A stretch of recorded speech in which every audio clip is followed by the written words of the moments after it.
আচ্ছা, সবাই খেয়াল করেন। আমরা একটা আজকে আরেকটা ডিফারেন্স একটা লোগো বানাবো।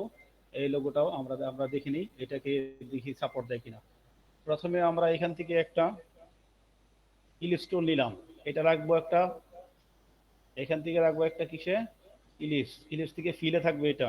ওয়াল্টার শিপ ধরে একটু ছোট করে নিলাম, ছোট করে দিয়ে ওয়াল্টার দিয়ে একটা কপি করলাম একটু দূরে, এইখানে দূরে করে পুরো ডিজাইনটাকে পুরোটাকে সিলেক্ট করলাম। চলে গেলাম কোথায়, অবজেক্ট। অবজেক্ট থেকে ব্ল্যান্ড, ব্ল্যান্ড থেকে মেক, মেক করার পরে পুরো ডিজাইনটা এক সাথে এইভাবে হয়ে গেল। এখন আবার চলে গেলাম অবজেক্টে, অবজেক্ট থেকে আবার চলে গেলাম আমরা ব্লেন্ড। হ্যাঁ, ব্ল্যান্ড থেকে আবার আমরা ব্ল্যান্ড অপশন, অপশন থেকে এখানে স্মুথ কালার থেকে অপশন করব স্পাইসিফাইড স্টেপ, স্টেপ করে দেবো কখনো 1000। আমরা এখান থেকে 1000 করে দিব। 1000 করে দিয়ে আমরা এখান থেকে ওকে করে দিব, দিলে আমাদের একদম ঘন হয়ে যাবে। এখান থেকে আমরা একটা কালার চেঞ্জ করে দিলাম হলুদ, এটা। তারপর আমরা এখান থেকে একটা ইলিপস টুল নিলাম, কিন্তু এটা রাখবো আমরা স্টোকে। স্টোকে রেখে ওয়াল্টার শিপ ধরে আবার কি করব, বড় করে দিলাম। বড় করে দিয়ে এখানে আমরা সিলেক্ট অবস্থায় চলে যাব কোথায়, সিজার টুল। সিজার টুল দিয়ে এখানে কয়টা অ্যাঙ্কর আসছে, একটা দুইটা তিনটা চারটা। বাম হাত দিয়ে শিপ ধরবো, ডান হাত দিয়ে অ্যাঙ্করে ক্লিক করব, ফেটে যাবে, এই যে স্কোয়ারে ফেটে গেছে। তারপরে দুইটা ডিজাইনটাকে সিলেক্ট করব, সিলেক্ট করে চলে যাব কোথায়, অবজেক্টে। অবজেক্ট থেকে চলে যাব কোথায়, ব্ল্যান্ড। ব্ল্যান্ড থেকে দেখেন এখানে রিপ্লাই স্পাইন উপরে চলে আসছে। উপরে এইভাবে চলে আসলে চলে যাব এখান থেকে কোথায়, ইফেক্টে। ইফেক্ট থেকে চলে যাব কোথায়, ডিস্ট্রয়েড অ্যান্ড ট্রান্সফর্ম। এখান থেকে চলে যাব পোকার অ্যান্ড ব্লট। এখান থেকে রাগন। আগে প্রথমে আমরা রাগন দিয়ে গিয়ে দিব, খেয়াল করেন এখান থেকে সাইজ বাড়ায় দিছি। তারপরে এখান থেকে ডিটেলসটা একটু বাড়ায় দিলাম, আর একটু সাইজ বাড়ায় দিলাম, দিয়ে এখান থেকে স্মুথ করে দিলাম, এখান থেকে ওকে করে দিলাম। ওকে করে দিলে আস্তে আস্তে এরকম তোলার মতো ফেটে যাবে, তোলার মতো ফেটে গেছে। গ্রাফিক্সের কাজ। তারপরে এটাকে সিলেক্ট অবস্থায় সিলেক্ট করে অবজেক্ট, এখান থেকে এক্সপান্ড অ্যাপারেন্স, তারপরে অবজেক্ট, তারপর আবার এক্সপান্ড, এখান থেকে ফিল থেকে ওকে করে দিলাম, চলে গেল। এখন এটাকে আপনি ওয়াল্টার শিপ ধরে বড় ছোট করতে পারবেন ডিজাইনটাকে। তো প্রগ্রেস হচ্ছে, আমরা একটু ওয়েট করি।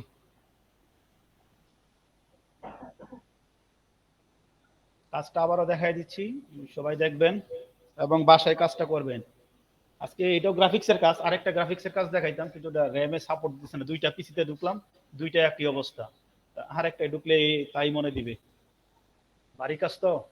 আচ্ছা থাক, এই গ্রাফিক্সের কাজটা সবাই করবেন। এই গ্রাফিক্সের কাজটা মার্কেট প্লেসে অনেক প্রয়োজন, বিশেষ করে যেসব কোম্পানিতে টেডি বেয়ারের লোগো ডিজাইন করায়, এগুলা দিয়ে টেডি বেয়ার ক্রিয়েট করা যায়। আমি আপনাদের শিখাবো ইনশাল্লাহ কিভাবে এগুলা দিয়ে টেডি বেয়ার বানায়। দেখুন, আবার সবাই দেখুন, এটা ডিজাইনটা আমি আবারও দেখাচ্ছি, ডিলিট করে দিলাম এটাকে।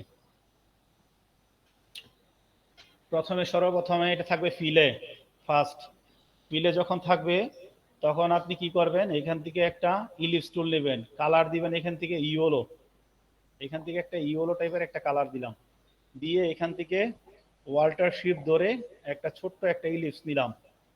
নেওয়ার পরে এখান থেকে দেখেন, খেয়াল করেন, এখান থেকে ছোট্ট একটা ইলিপস নিলাম, নিয়ে এখান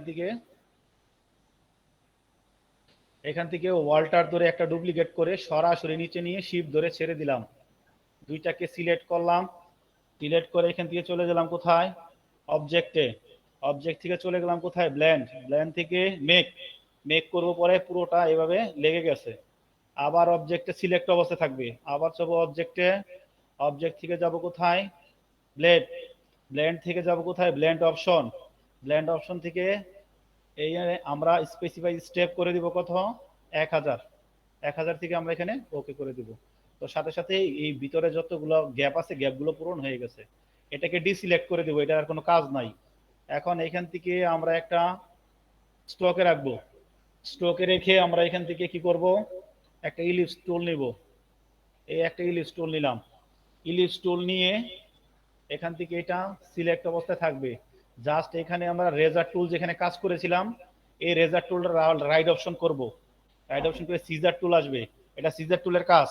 সিজার টুলটা সিলেক্ট করে এই অ্যাঙ্কর আছে, অ্যাঙ্করের উপরে রাখবো। চারটা অ্যাঙ্কর আসছে, এই একটা, এই একটা, এই একটা, এই একটা।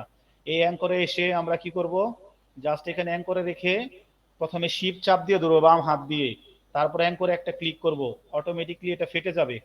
কিভাবে ফেটে গেছে বুঝবো, এই যে ছোট স্কোয়ার আসছে, ছোট স্কোয়ার আসছে, ছোট স্কোয়ার আসছে, তারপরে সিলেকশন টুল সিলেক্ট করব, তারপর পুরো দুইটাকে সিলেক্ট করব, সিলেক্ট করে এখান থেকে আবার অবজেক্ট, অবজেক্ট থেকে চলে যাব ব্ল্যান্ড, ব্ল্যান্ড থেকে রিফ্লাইস, রিফ্লাইস স্পাইন, এখানে ক্লিক করব, উপরে চলে আসবে।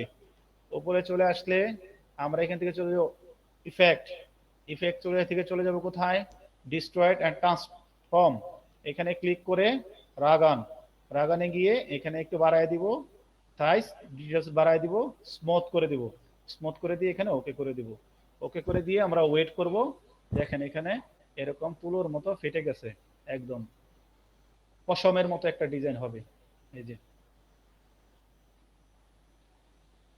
এটাকে এই অবস্থায় স্টকে আছে, তাই এটাকে ফিলে নিতে হলে অবশ্যই এক্সপান্ড করতে হবে, অবজেক্ট এক্সপান্ড অ্যাপারেন্স আসলে আবার এক্সপান্ড করে দিতে হবে।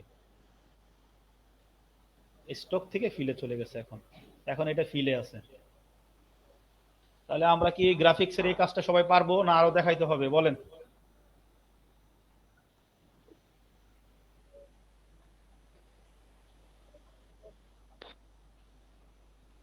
কেউ না বুঝলে প্রশ্ন করতে হবে।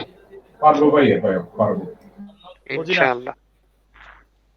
আচ্ছা ইনশাল্লাহ পারবেন। এইটা হচ্ছে আরো গ্রাফিক্স এর অনেক কাজ আছে। আমরা তো লোগো ডিজাইন দুইটা ক্লাস দেখলাম, আজকে একটা গ্রাফিক্স এর ক্লাস দেখাইলাম। আজকে আপনাদের আরেকটা গ্রাফিক্স এর ক্লাস দেখাইতাম, কিভাবে তবলা বানানো যায়, কিভাবে ফুটবল বানানো যায়, হ্যাঁ কিভাবে আরো ওয়ার্ল্ড এর মানচিত্র বানানো যায়, ওয়ার্ল্ড পৃথিবীটাও কিভাবে বানানো যায় এটা শিখাইতাম, কিন্তু র্যামে তো প্রসেস করতেছে না, যে হ্যাঁ প্রসেস প্রোগ্রেসে রাখছে এখনো। হ্যাঁ আজকে প্রচুর কাজ করছি থ্রিডি তো, আর এই 8 জিবি র্যাম দিয়ে থ্রিডি এত কাজ করলে অনেক পরিশ্রম, মানে অনেক কষ্ট হয় ডিভাইসের। তো যাই হোক, এই যে গ্রাফিক্সের কাজটা দেখাইলাম, এই গ্রাফিক্সের কাজটা সবাই করবেন, করে হোমওয়ার্ক করে জমা দিবেন। এটা আমি সবার জন্য লাস্ট আরেকবার দেখাই দিচ্ছি। এগুলো এগুলা ডিজাইন আমরা ব্লেন্ডারে করি। দেখেন এখান থেকে সর্বপ্রথম আপনি এটাকে একটা ইয়েলো কালার রাখবেন, মাস্ট এটা ফিলে রাখবেন। ফিলে রাখার পরে এখান থেকে এটা ফিল কালার দিয়ে আপনি এখান থেকে একটা ইয়েলো কালার রাখবেন, যাতে কালারটা সুন্দরভাবে বোঝা যায়। আপনি যদি বলেন যে না ভাই আমি লালে রাখবো, হ্যাঁ রাখেন, লালে রাখেন প্রথম থেকে। তারপরে এখান থেকে আপনি রাখার পরে এখান থেকে একটা লাল কালার দিয়ে আপনি ছোট্ট একটা ইলিশ দিলেন। ভাই জাস্ট কালার দুটো যদি চেঞ্জ করি। এই যে দিলেন আপনি, এখান থেকে নিয়ে ওয়ালটার ধরে আপনি নিচে নিয়ে রাখবেন, নিচে নিয়ে রেখে শিফট ধরবেন, সমান হয়ে যাবে। সমান হয়ে দিয়ে এখান থেকে আপনি পুরো ডিজাইনটাকে সিলেক্ট করে নিলেন। ওটা ক্লাস আসবে পরে। এখান থেকে দুইটাকে সিলেক্ট করবেন, সিলেক্ট করে এখান থেকে সিলেক্ট অবস্থা থাকবে। আবার অবজেক্টে চলে যাবেন, অবজেক্টে চলে গিয়ে এখান থেকে দেখেন অবজেক্টে যাব, আবার ব্ল্যান্ড, ব্ল্যান্ড থেকে মেক, মেক করে দিলে ডিজাইনটা পুরোটা একসাথে লেগে যাবে। আবার অবজেক্টে যাবেন, আবার এখান থেকে ব্ল্যান্ড, ব্ল্যান্ড থেকে ব্ল্যান্ড অপশন, ব্ল্যান্ড অপশন থেকে এখান থেকে অপশন করবেন স্পাইসিফাইড স্টেপ, এখানে সর্বোচ্চ 1000 করে দিবেন। কেন 1000 করে দেব, যাতে ঘনত্বটা পূরণ হয়ে যায়। তারপর ওকে করে দেবো, এটা কাজ শেষ। এখন এটাকে ডিজাইনটাকে স্টকে নিয়ে যাব। কেন স্টকে নিয়ে যাব, কারণ এখানে আমরা স্টকে রেখে আমরা এটাকে এটার উপরে এটাকে রিপ্লেস করব, তাই আমরা এটাকে স্টকে রাখলাম। এই যে স্টকে রেখে সিলেক্ট অবস্থায় সিলেকশন টুল সিলেক্ট করলাম, তাই এটা সিলেক্ট থাকলো। এখন আমরা চলে যাব কোথায়, রেজার টুল, রেজার টুল রাইট অপশন করে সিজার টুল, এটা সিজার টুলের কাজ। এখান থেকে এই যে পাত অ্যাঙ্কর আসছে, 4টা অ্যাঙ্কর, এই 4টা অ্যাঙ্করের একটা অ্যাঙ্করে রেখে আগে শিফট চাপ দিবেন। মনে রাখবেন খুবই ইম্পর্টেন্ট এই কথাটা, আগে শিফট চাপ দিবেন, তারপরে হচ্ছে আপনি কোথায় চাপ দিবেন, এই অ্যাঙ্করে, অ্যাঙ্করে ক্লিক করবেন, করলে ফেটে যাবে, এই যে ছোট ছোট স্কোয়ার আসছে। তারপরে এই অবস্থায় আবার সিলেকশন টুল সিলেক্ট করবেন, দুইটা ডিজাইনকে সিলেক্ট করবেন, করে অবজেক্ট, অবজেক্ট থেকে চলে যাবেন কোথায়, দেখেন ব্ল্যান্ড, ব্ল্যান্ড থেকে রিপ্লেস স্পাইন, ক্লিক করলাম, ক্লিক করলে এটার উপরে চলে আসছে। এখন এইটাকে এই অবস্থায় ইফেক্টে চলে যাব, ইফেক্টে গিয়ে থ্রিডি, থ্রিডি নিচে দেখবেন আপনি ডিস্ট্রয়েড অ্যান্ড ট্রান্সফর্ম, এটাকে গিয়ে নিচের দিকে আসবেন, রাগন, রাগনে ক্লিক করবেন, সাইজটা বাড়ায় দিবেন, এখান থেকে ডিটেলস বাড়ায় দিবেন, দিয়ে এখান থেকে আরেকটু সাইজ বাড়ায় দিলাম, বাড়ায় দিয়ে এখান থেকে স্মুথ করে দিলাম, স্মুথ করে দিয়ে এখান থেকে ওকে করে দিলাম। ওকে করে আমরা ওয়েট করব, ওয়েট করলে ও ওর মতো এই যে কেটে গেছে। এখন যদি আমরা অন্য একটা কালার দিই, কালার আসবে, এখান থেকে আমরা একটা ব্লু শেডের কালার দিই,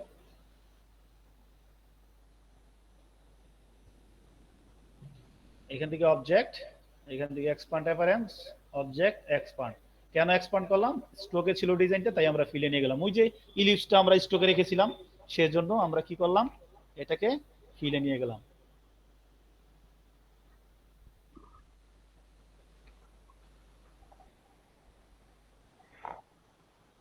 আচ্ছা, এটার ইলাস্ট্রেটরটা দিচ্ছে না, রেসপন্ডিং দিচ্ছে না। হ্যাঁ, আমরা এই পর্যন্ত আমরা 3 বার দেখলাম।